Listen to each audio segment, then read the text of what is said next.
Madam cyber ફ્રોડને લઈને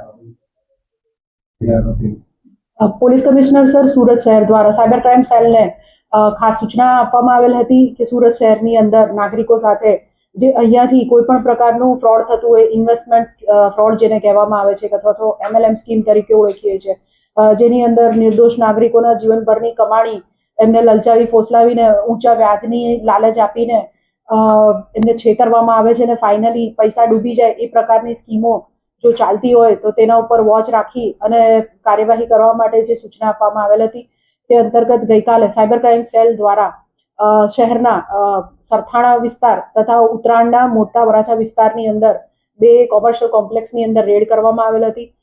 મળેલ બાતમીના આધારે આ રેડ કરતા કુલ સુરત સાયબર ક્રાઇમ સેલ દ્વારા આજરોજ ગુનો દાખલ કરવામાં આવ્યો છે, જેમાં મૂળ બે આરોપીઓ દીપક ભૂપતભાઈ ડોબરિયા તથા શૈલેષ નટુભાઈ ધામેલિયા બંનેની ધરપકડ કરવામાં આવેલ છે. ગુનાની વિગત જોઈએ તો આ બંને આરોપીઓ દુબઈ બેઝ 24x7 ક્લબ નામની એક કંપનીના અંડર કામ કરતા હતા તથા એના માટે એક ફેક વેબસાઇટ બનાવેલ હતી. આ લોકો સામાન્ય નાગરિકોને ભોળવીને ₹9,000 થી શરૂ કરી જેટલું પણ તે રોકાણ કરી શકે એટલું રોકાણ એમની પાસે કેશમાં રૂપિયા લઈને કરાવતા હતા.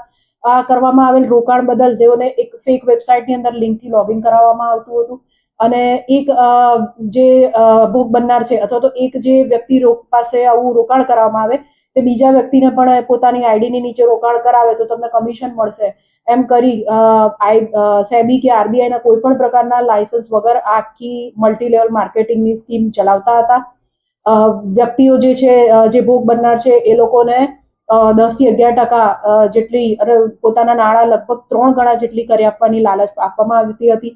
જો એક વ્યક્તિ ₹1 લાખનું રોકાણ કરે તો દર મહિને એમને 10% પ્રમાણે રિટર્ન આપવામાં આવશે એવી લાલચ આપવામાં આવેલી હતી. આ અંગે અત્યારે સાયબર ક્રાઇમ સેલ દ્વારા વધુ તપાસ ચાલુ છે. ભોગ બનનાર કેટલા લોકો છે, કેટલા રોકાણો આવ્યા છે અને આની અંદર બીજા કયા આરોપીઓ સામેલ છે, આ લોકોની આગળની એમઓ શું હતી વગેરે બાબતોમાં સાયબર ક્રાઇમ સેલ દ્વારા હાલ તપાસ ચાલી રહેલ છે. આમાં આરોપી દીપક ભૂપતભાઈ ડોબરિયા જે છે જેની અંડર શૈલેષ નટુભાઈ ધામેલિયા કામ કરતા હતા. આ લોકોએ લગભગ ઘણા બધા લોકોને આ પ્રકારની સ્કીમનો ભોગ બનાવ્યા છે અને એનું કમિશન મોટી મંથલી એ લોકો બહુ મોટું કમિશન નાણાંનું આ બાબત માટે મેળવતા હતા. સાયબર ક્રાઇમ સેલ દ્વારા આને લગત જે હિસાબોની ડાયરીઓ છે, લેપટોપ, મોબાઈલ ફોન વગેરે ગુનાને લગતી સામગ્રી પણ કબજે કરવામાં આવી છે, જે અંગે વધુ તપાસ અત્યારે ચાલુ છે.